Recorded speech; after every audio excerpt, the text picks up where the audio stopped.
F1 Soft presents ICT Award 2021 in association with Nepal Telecom and Janus Solution, powered by Huawei and This Home FiberNet. Fourth award तर्फ लाग्दैछ. Personally, this particular award, I loved this award, the name itself. र साँच्चै नै एकदम गर्व साथ announce गर्न मन लागेको अवार्डको क्याटेगोरी हो यो मलाई. Ncell women icon ICT Award 2021 र Ncell women icon ICT Award 2021 को विनर अनाउन्समेन्टको लागि स्टेजमा मैले निमन्त्रणा दिएँ. एनसेलका chief information officer Vishal Mani उपाध्यायज्यू, यसैगरी एनसेलकै corporate communications head Vishakha Laxmi खड्गाज्यू र नेपाल टेलिकम्युनिकेसन्स अथोरिटीका डाइरेक्टर दिपेश आचार्यज्यू, उहाँहरू तीनैजनालाई मैले स्टेजमा हार्दिक निमन्त्रणा गरेँ Ncell women icon ICT Award 2021 को विनर अनाउन्समेन्टका लागि. Ansel Woman Icon ICT 2021. The winner is Gunakeshari Pradhananda. F1 Soft presents ICT Award 2021.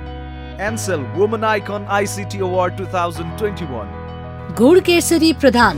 गुडकेशरी प्रधान मानन्दर नेपालको पहिलो महिला कम्प्युटर इन्जिनियर हुनुहुन्छ. नेपालको आइटी क्षेत्रमा 35 वर्ष लामो योगदान गर्नुभएको प्रधानसँग नेपाल टेलिकम र सरकारी संस्थामा मात्रै करिब 31 वर्ष काम गरेको अनुभव छ. नेपाल टेलिकमको कम्प्युटर इन्जिनियरको रूपमा सुरु भएको उहाँको करियर प्रवक्ता र निर्देशक जस्तो गरिमामय पदसम्म कायम भयो. अहिले पनि निरन्तर यस क्षेत्रमा क्रियाशील प्रधानले वुमेन इन आइटी संस्था स्थापना गरेर आइसिटी क्षेत्रमा करियर बनाउन महिलालाई उत्प्रेरित गरिरहनु भएको छ. ज्ञान, मित्रकुञ्ज र अन्य सामाजिक क्षेत्रमा समेत संलग्न प्रधान सूचना प्रविधि सम्बन्धित जनचेतना कार्यक्रम र ट्रेनिङ कार्यक्रमहरूमा समेत सक्रिय हुनुहुन्छ. Ncell women icon ICT Award 2021 का विजेतालाई अवार्ड हस्तान्तरण गर्नका लागि स्टेजमा हामीले प्रमुख अतिथिज्यूलाई हार्दिक निमन्त्रणा मैले दिएँ यहीँबाट र हामीहरू सबैजनाको लागि मलाई लाग्छ एकदमै सर कृपया स्टेजमा आइदिनु होला र सँगसँगै कृपया ट्रफीहरू पनि ल्याइदिनको लागि भलन्टियर्सलाई मैले हार्दिक अनुरोध गरेँ. नेपालकै पहिलो महिला आइटी इन्जिनियर जसको नाम लिँदा पनि गर्वले शिर ठाडो हुन्छ.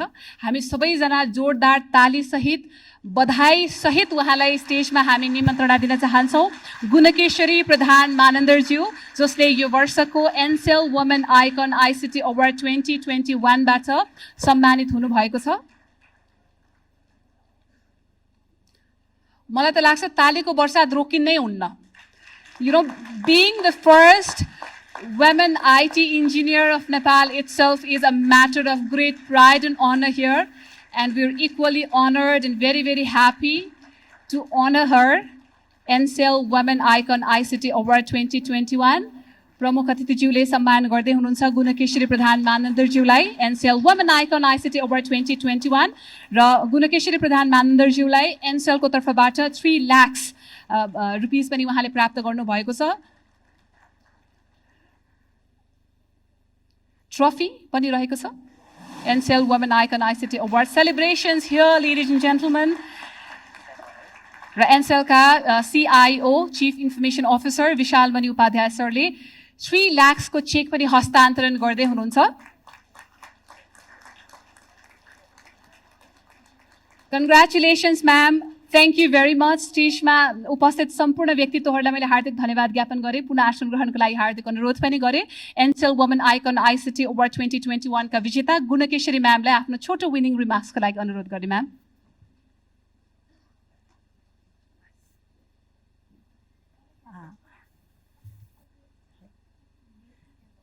यहाँहरू सबैलाई मेरो नमस्कार.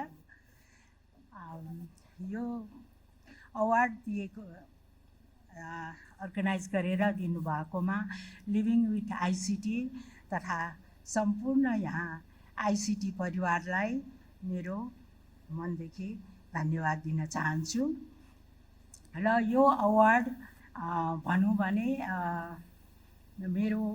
मलाई दिनुभएको छ. यसमा म मात्रै होइन, यसमा म जस्तै ICTमा वर्षौँसम्म स्ट्रगल गरेर आफ्नो क्यारियर बनाएर परिवार र क्यारियर दुइटैलाई ब्यालेन्स गरेर आज केही आइसिटीमा केही नाउँ बनाउन सकेका सबै महिलाहरूको लागि हो र यो सबै महिलाहरूको सम्मान भन्न ठान्छु म। र सँगसँगै म नेपाल टेलिकमबाट रिटायर भइसक्दाखेरि पनि मलाई हौसला दिएर साथ दिएर यहाँ women in information technology women WIIT अथवा सूचना प्रविधिका महिलाहरू साथीहरू हुनुहुन्छ। उहाँहरूले चाहिँ धेरै हौसला दिएर मलाई अझै पनि यो ICT क्षेत्रमा कार्य गर्नको लागि सहकर्मी बनिदिनु भयो। उहाँ सबै साथीहरूको लागि पनि यो अवार्ड हो है। यही हुनुहुन्छ उहाँहरू पनि। अब यो महिलाहरूलाई यस क्षेत्रमा ल्याउनको लागि है त्यति तपाईहरुले महिलाहरूलाई कसरी ल्याउने के गर्ने भनेर धेरै सोच्नुहुन्छ। त्यति गाह्रो कुरा हैन। त्यति सिर्फ हामीलाई हुनु पर्यो के भने सबैजना घर परिवारको अफिसमा सहकर्मीहरूको गभर्नमेन्टको तर्फबाट पोलिसी बनाउँदाखेरि चाहिँ महिलाहरूलाई अलिकति सपोर्ट हुनु पर्यो। यो ठाउँमा महिलाहरू पनि भोलि आउन सक्छ भन्ने सोचले है महिला पोजिटिभ भएर सोचले पोलिसीहरू इनिसिएटिभहरू गरिदिनु भएको केसमा चाहिँ महिलाहरूलाई चाहिँ सजिलैसँग अगाडि बढ्नेछ।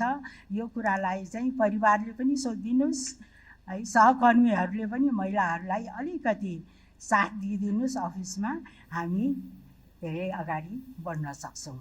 र सँगसँगै गभर्नमेन्टको तर्फबाट मलाई लाग्छ र हाम्रो एजुकेसन सेक्टरबाट पनि यदि आज है धेरै महिलाहरूलाई अगाडि ल्याउन हामी चाहन्छौँ र गर्नुपर्नेको पनि छ।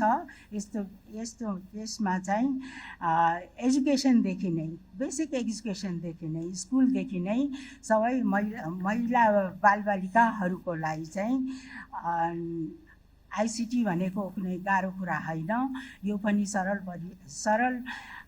पढाइ नै हो भन्ने किसिमको हामीले सोच राखेर उहाँहरूलाई एक किसिमले सिकाएर है स्कुलदेखि नै उहाँहरूलाई अगाडि बढ्नको लागि चाहिँ स्कुलमा यो आइसिटी एजुकेसन कम्पलसरीको साथसाथै बालबालिकाहरूलाई है मोस्टली बालिकाहरूलाई किशोरीहरूलाई चाहिँ स्कुल र स्कुल बाहिर पनि एक्टिभिटिजमा इन्भल्भ गर्दै लग्यौँ भने भोलि गएर धेरै नै महिलाहरू यस आइसिटी सेक्टरमा देख्नुहुन्छ। यति भनी म मेरो छोरो मन्तव्य राख्न चाहन्छु। धन्यवाद।